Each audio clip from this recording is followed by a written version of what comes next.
இந்த ஃபியூனரல் சர்வீஸில் லெபனன் கவர்மெண்டின் ஒருவர் கூட பங்கேற்கவில்லை. பயந்து போனார்கள்.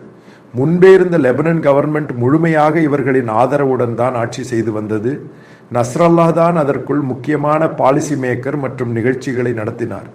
ஷியா குரூப்புடன் தொடர்புடையதாக இந்த முறை முன்பை விட சீட்ஸ் குறைந்து விட்டன.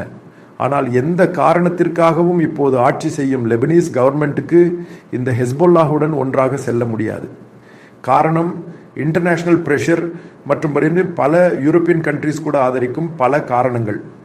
பொருளாதார ரீதியாக சரிந்துவிட்ட ஒரு நாடாக லெபனான் மாறிவிட்டது. இந்த லெபனானின் ஒரு நிகழ்வு உள்ளது. ஒரு காலத்தில் இந்த நாடு எப்படி இருந்தது? அந்த நாடு முழுவதுமாக அழிந்து விட்டது. அங்கே முன்பே இருந்த கேத்தலிக் போப் சொன்ன பிறகு அங்கே இந்த ஷியா மற்றும் முஸ்லிம்ஸ் அனைத்தையும் குடியேற்றியதன் பின்னர் இந்த நாட்டின் ஆட்சி முழுவதுமாக அழிந்து பொருளாதார ரீதியாக இந்த நாடு சரிந்துவிட்டது.